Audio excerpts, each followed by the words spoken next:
नमस्कार दोस्तों, लक्ष्मी ट्यूटोरियल में आप सभी का स्वागत है। पर्यावरण पारिस्थितिकी से चैप्टर जलवायु परिवर्तन की अवधारणा, उससे कुछ और प्रश्नों को तैयार किया है मैंने और ये काफी इम्पोर्टेंट है। तो चलिए शुरू करते हैं। पहला प्रश्न है, इसमें हमें सत्य कथन का चयन करना है। तो कथन पे आते हैं। अब हम पहला कथन है, हाइड्रोफ्लोरोकार्बन गैस द्वारा ओजोन का विघटन नहीं होता, परंतु यह प्रबल हरितगृह गैस है एवं ज्वालामुखी परिवर्तन में इसकी महत्वपूर्ण भूमिका होती है। ये कह रहा है जो हाइड्रोफ्लोरोकार्बन गैस है, ये इससे क्या होता है, ओजोन का विघटन नहीं होता, लेकिन ये एक बहुत ही प्रबल ग्रीन हाउस गैस है और क्लाइमेट चेंज में इसका बहुत इंपॉर्टेंट रोल होता है। तो ये पहला कथन है। दूसरा है, इसकी दीर्घ वातावरणीय जीवन अवधि होती है और उच्च वैश्विक तापन क्षमता। ये जो हाइड्रोफ्लोरोकार्बन है, इसको ये बोल रहा है कि ये बहुत ही लॉन्ग टाइम तक रहता है। इसकी मतलब जो ये लाइफ होता है काफी लॉन्ग होता है और इसका जो ये वैश्विक तापन क्षमता इसकी उच्च होती है।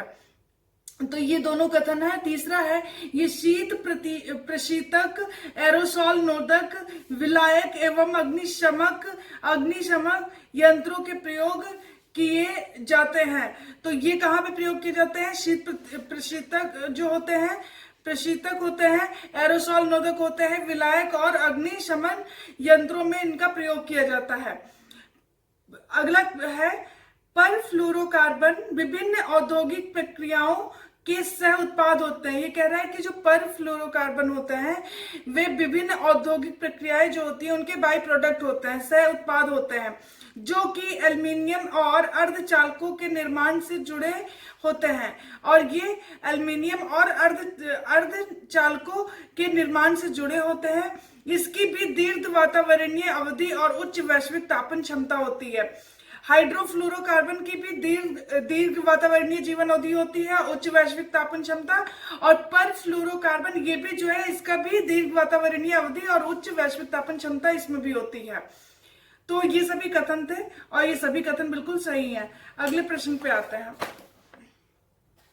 अगला प्रश्न है, इसमें कथन दिए गए हैं, हमें बताना है किसके संदर्भ में कथन है।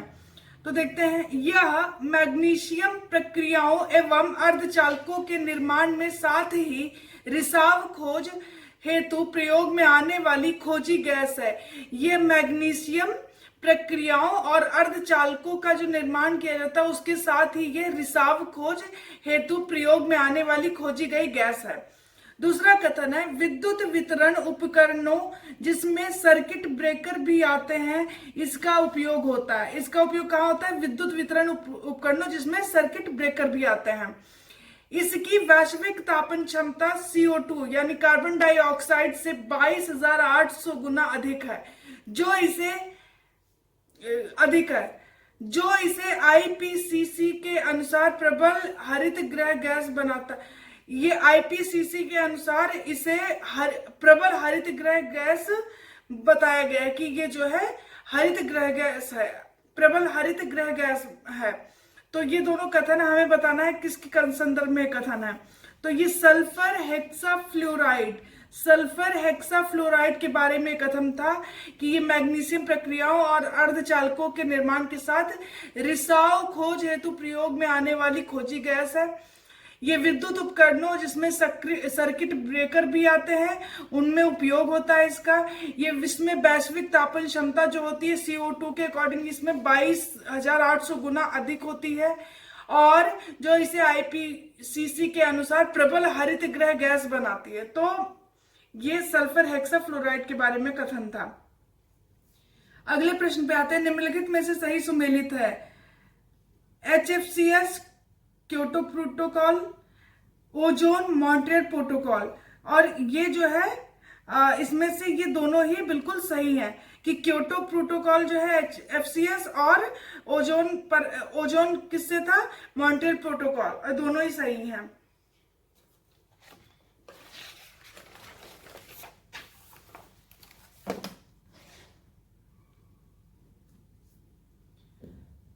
निम्नलिखित किसके संदर्भ में संदर्भित है? ये कथन दिए गए, हमें बताना है किसके संदर्भ में ये संदर्भित है, किसके बारे में है ये कथन। इसे कालिक नाम से जाना जाता है, यह ठोस कण या एरोसॉल होता है। ये जो है इसे कालिक नाम से भी जाना जाता है और ये ठोस कण और एरोसॉल होता है। यह पार्टिकुलेट मैटर का एक अवयव है। और ये जो है पीएम जो होता है, पार्टिकुलेट मैटर होता है, उसका एक अवयव है। यह जीवाश्म ईंधन, जैव ईंधन और बायोमास के अपूर्ण दहन से उत्पन्न होता है। जीवाश्म ईंधनों और जैव ईंधनों और बायोमास का जो अपूर्ण पूरी तरीके से दहन नहीं होता, तो उससे ये उत्पन्न होता है, इसका उत्सर्जन होता है। तथा प्रकाश का अवशोषण करने वाला सबसे प्रबल पदार्थ है जो वैश्विक तापन में सहयोग देता है। ये क्या करता है कि प्रकाश का अवशोषण कर लेता है, काफी प्रबल है इसमें, और ये वैश्विक तापन, ग्लोबल वार्मिंग में भी काफी सहयोग देता है। ये तीसरा कथन है। चौथा है, ये हवा को सीधे गर्म करने की क्षमता रखता है। और ये हवा को सीधा ही मतलब ये गर्म कर देता है, प्रत्यक्ष रूप से गर्म करता है उसे। तथा पृथ्वी के एल्विडो में भी कमी लाता है, और पृथ्वी का जो एल्विडो उसमें भी कमी लाता है। हिम पर जमा होकर उसे काला करता है और उसके पिघलने के कारण बनता है। और ये हिम पर जमा हो जाता है और उसे काला कर देता है, उसको हिम को, बर्फ को वो कर देता है काला, और उसके पिघलने का भी कारण बनता है। तो ये किसके बारे में कथन है? एरोसॉल, जल वाष्प, कार्बन डाइऑक्साइड, काला कार्बन। तो ये ब्लैक कार्बन के बारे में है। ब्लैक कार्बन जो है CO2 की अपेक्षा लाख गुना ज्यादा ऊष्मा अवशोषित कर सकता है। इसे कालिक नाम से जाना जाता है। ये ठोस कण और एरोसॉल होता है। ये पार्टिकुलर मैटर का एक अवयव है। ये जीवाश्म ईंधन, जैव ईंधन और बायोमास के अपूर्ण दहन से उत्पन्न होता है। प्रकाश का अवशोषण करने वाला सबसे प्रबल पदार्थ है। ये वैश्विक तापन में सहयोग देता है। ये हवा को सीधे गर्म करने की क्षमता रखता है। पृथ्वी के एल्विडो को कम कर देता है। हिम पर जमा होकर उसे ब्लैक कर देता है, उसके पिघलने का कारण बनता है। और ये सभी कथन जो है ब्लैक कार्बन के बारे में था। अगले प्रश्न पे आते हैं। निम्नलिखित कथनों में से असत्य, इनकरेक्ट बताना हमें कौन सा है। पहला है, वैश्विक वातावरण में काले उत्सर्जन का करीब 25 से 35% चीन एवं भारत उत्सर्जित करते हैं, जो घरों में खाना बनाने हेतु लकड़ी और गांव के गोबर से बने उपलों के जलने से उत्सर्जित होता है। ये पहला कथन है। कह रहा है कि वैश्विक वातावरण में काले कार्बन का करीब 25 से 35% जो होता है वो चीन और भारत उत्सर्जित करते हैं। और ये उत्सर्जन कैसे होता है, अभी इससे पहले भी हमने पढ़ा था, ब्लैक कार्बन कैसे उत्सर्जित होता है। ये जो जैव ईंधन होते हैं और ये जो बायोमास वगैरह होते हैं, उनका जब अपूर्ण दहन होता है तो उससे उत्सर्जन होता है उसका। तो ये कह रहा है कि जो घरों में खाना बनाने हेतु लकड़ी और गाय के गोबर से बने उपलों के जलाने से उत्सर्जित होता है। ये पहला कथन है। दूसरा है, काले कार्बन का उत्सर्जन कोयला दहन से नहीं होता है। काले कार्बन का, ब्लैक कार्बन का उत्सर्जन कोयला दहन से भी होता है, इसीलिए ये दूसरा कथन जो है गलत है। बाकी पहला कथन बिल्कुल सही है कि भारत और चीन जो है ब्लैक कार्बन, वैश्विक वातावरण में ब्लैक कार्बन में करीब 25 से 35% उत्सर्जित करते हैं। अगला है, प्रोजेक्ट सूर्य के संदर्भ में निम्नलिखित कथनों पर विचार करें और सत्य कथन की चयन करें। तो पहला है, प्रोजेक्ट सूर्य के बारे में बोल रहा है। यह भारत सरकार द्वारा चलाया जा रहा है, जिसके तहत स्टोव प्रौद्योगिकी, solar cooker, solar lamp, biogas plants द्वारा काले कार्बन के उत्सर्जन में कमी लाने के प्रयास किए जा रहे हैं। ये पहला कथन है। दूसरा है, यह छात्रों के हेतु चलाया गया कार्यक्रम है, जो कि विद्यालयों में असेंबली का समय बदलकर 11 से 1 बजे, ताकि छात्रों में विटामिन डी की कमी ना हो। तो ये दोनों कथन है और हमें बताना है प्रोजेक्ट सूर्य के संदर्भ में कौन सा कथन सत्य है। तो जो ये प्रोजेक्ट सूर्य है उसके संदर्भ में यही कि ब्लैक कार्बन में कमी लाने के लिए एक प्रयास है। और इसमें क्या किया जाता है कि ये जो है भारत सरकार है, इसके तहत इसमें स्टोव प्रौद्योगिकी, सोलर कुकर और सोलर लैंप, बायो प्लांट्स वगैरह द्वारा क्या करेगा, ब्लैक कार्बन के उत्सर्जन में कमी लाने का एक प्रयास किया जा रहा है। बाकी जो ये छात्रों के हेतु वो प्रोजेक्ट धूप था, और उसमें क्या था कि जो स्कूल में है वो असेंबली टाइम चेंज करके 11 से 1 कर दिया गया था। और उसमें क्या था कि जिन बच्चों में जो कमी आती है विटामिन डी की, तो उसके लिए था, वो विटामिन डी की कमी को रोकने का एक प्रयास था। तो वो था प्रोजेक्ट धूप। और ये प्रोजेक्ट सूर्य है, तो प्रोजेक्ट सूर्य जो है ब्लैक कार्बन से है। अगले प्रश्न पे आते हैं।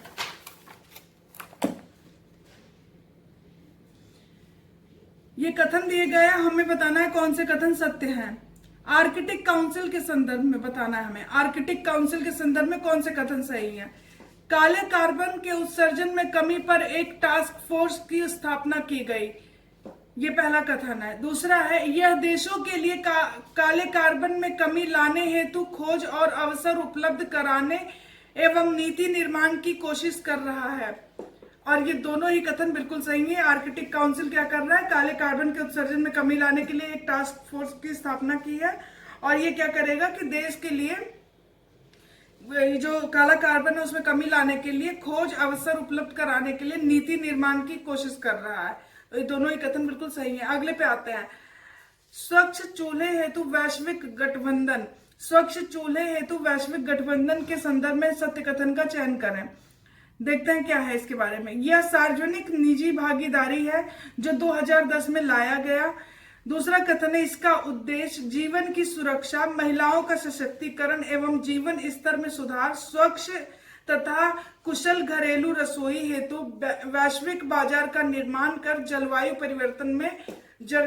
परिवर्तन से निपटना, ये इसका उद्देश्य है। स्वच्छ चूल्हे हेतु वैश्विक गठबंधन, ये क्या है, सार्वजनिक निजी भागीदारी है जो 2010 में लाया गया था। इसका उद्देश्य जीवन की सुरक्षा, महिलाओं का सशक्तिकरण, जीवन स्तर में सुधार, कुशल घरेलू रसोई के लिए वैश्विक बाजार का निर्माण करना, जलवायु परिवर्तन से निपटना, ये सब कर तो ये दोनों ही कथन बिल्कुल सही हैं।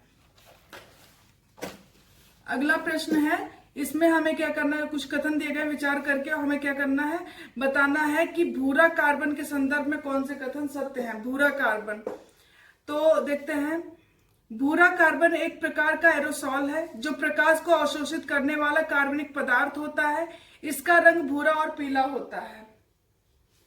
दूसरा कथन है, बायोमास का जलना, औद्योगिक उत्सर्जन, जीवाश्म ईंधन दहन, बायो एरोसॉल तथा तारकोल जैसे पदार्थों के दहन से उत्पन्न होता है। इसे सामान्यतः हरित गृह गैस से संबोधित किया जाता है। ये दूसरा कथन है। और ये दोनों ही कथन, भूरा कार्बन जो ये है, ब्राउन कार्बन, इसके बारे में दोनों ही कथन सही है। इसका कलर क्या होता है, पीला और भूरा होता है। ये एक प्रकार का एरोसॉल है और ये प्रकाश को अवशोषित करने वाला एक कार्बनिक पदार्थ है। इसका रंग भूरा और पीला होता है। बायोमास का जलना, औद्योगिक उत्सर्जन, जीवाश्म ईंधन दहन, बायो एरोसॉल, तारकोल जैसे पदार्थों के दहन से उत्पन्न होता है। ये सामान्यतः हरित गृह गैस से संबोधित किया जाता है। इसे भी मतलब बोलने के लिए इसे यूज किया जाता है, ग्रीन हाउस गैस। तो चलिए अगला प्रश्न देखते हैं हम। निम्नलिखित कथनों में से सत्य कथन का चयन करें। दो कथन दिए गए, हमें बताना है कौन सा कथन सत्य है।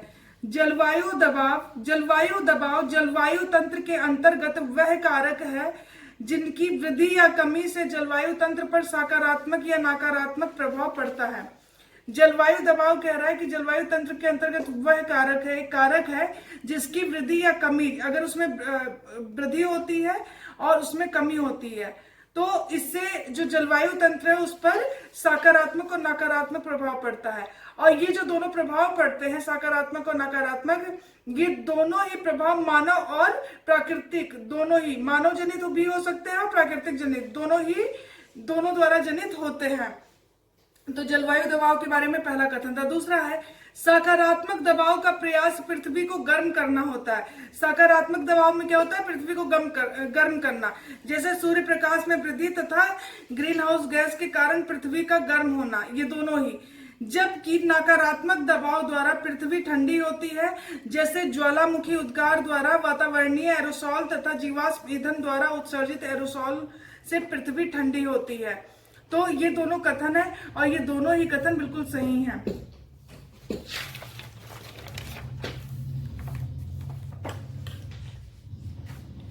अगला प्रश्न है, जलवायु परिवर्तन पर अंतर सरकारी पैनल आईपीसीसी के संदर्भ में निम्नलिखित कथनों पर विचार करें। आईपीसीसी, ये जलवायु परिवर्तन पर अंतर सरकारी पैनल, इसके संदर्भ में कथन दिए गए, हमें बताना है कौन से कथन सही हैं। वर्ष 1988 में यूएनईपी और डब्ल्यूएमओ द्वारा इसकी स्थापना की गई। जलवायु परिवर्तन से होने वाले प्रभावों का वैज्ञानिक तरीके से आकलन करने हेतु इसे आकलन करने हेतु इसे 2007 में नोबेल शांति पुरस्कार से सम्मानित किया गया था। ये पहला कथन है। दूसरा है, इसका मुख्यालय जिनेवा में स्थित है।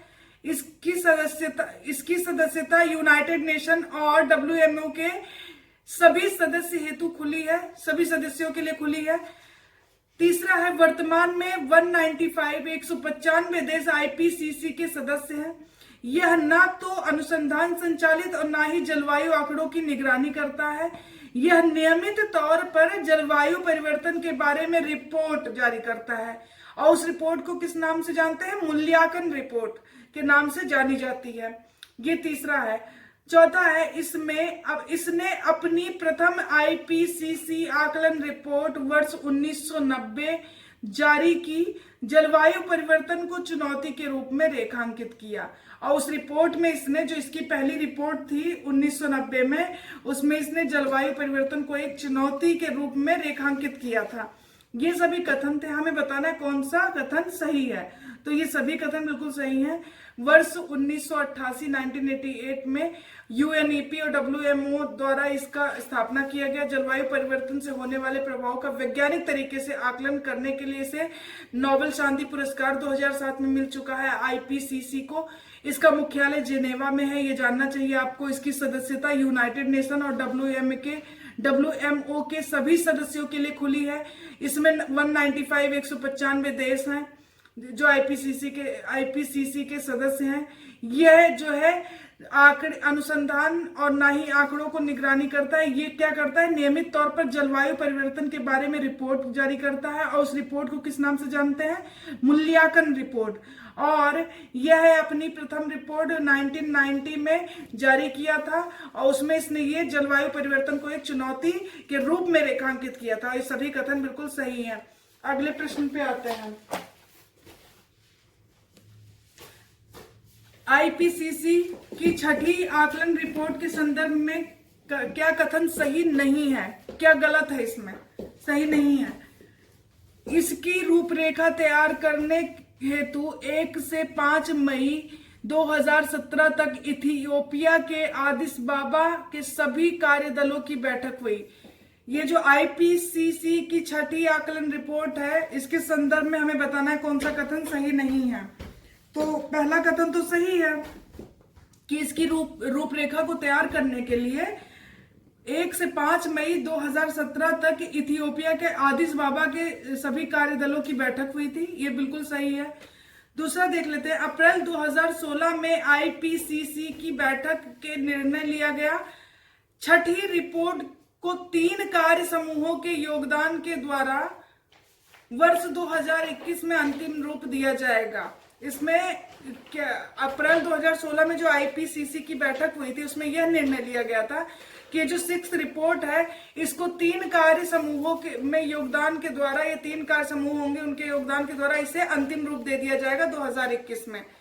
तो ये दोनों कथन है, दोनों ही कथन सही है। हमें क्या करना है कि कौन सा सही नहीं है। तो पहला और दूसरा, ना तो दूसरा गलत है ना ही तीसरा, क्योंकि दोनों ही कथन बिल्कुल सही हैं।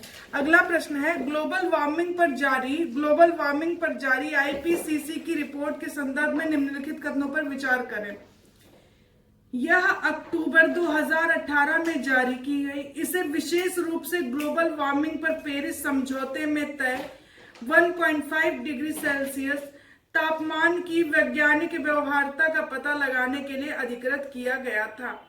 ग्लोबल वार्मिंग पर जो IPCC की रिपोर्ट है उसके संदर्भ में हमें कथन दिए गए, बताना है सही कौन सा है। तो पहला कथन यही है कि अक्टूबर 2018 में इसे जारी किया गया और विशेष रूप से ग्लोबल वार्मिंग पर जो पेरिस समझौता हुआ था, जो उसमें 1.5 डिग्री सेल्सियस तापमान की वैज्ञानिक व्यवहार्यता का पता लगाने के लिए इसे अधिकृत किया गया है। दूसरा है, इसके अनुसार उत्सर्जन को कम करके 1.5 डिग्री सेल्सियस के लक्ष्यों को पूरी तरह प्राप्त करना असंभव हो गया है। यदि वर्तमान दर बरकरार रहा तो 2030 से 2052 के बीच 1.5 डिग्री सेल्सियस को भी पार कर जाएगा। ये दोनों कथन है और ये दोनों ही कथन बिल्कुल सही हैं, कि ये जो ग्लोबल वार्मिंग पर जारी रिपोर्ट है आईपीसीसी की, ये अक्टूबर 2018 में जारी किया गया था। इससे जारी करने का विशेष उद्देश्य यही था कि जो ग्लोबल वार्मिंग पर पेरिस समझौता हुआ था उसमें क्या तय किया गया था, 1.5 डिग्री तापमान को ये करना कम। तो उसमें यह है कि उसी यही 1.5 डिग्री सेल्सियस तापमान की वैज्ञानिक व्यवहार्यता का पता लगाने के लिए ही इसे अधिकृत किया गया है ग्लोबल वार्मिंग पर आईपीसीसी की जो रिपोर्ट है। और इसके अनुसार ये जो रिपोर्ट है, इसके अनुसार उत्सर्जन को कम करना असंभव हो गया। 1.5 डिग्री सेल्सियस का जो लक्ष्य था वो असंभव हो गया है। और अगर यही जो वर्तमान दर है वही रहा अगर, तो 2030 से 2052 के बीच में इसे भी पार कर जाएगा, 1.5 डिग्री सेल्सियस को भी पार कर जाएगा। और ये दोनों ही कथन बिल्कुल सही हैं। तो आज के लिए इतना ही। अगर आपको वीडियो अच्छा लगता है तो लाइक और सब्सक्राइब करें। Thank you so much.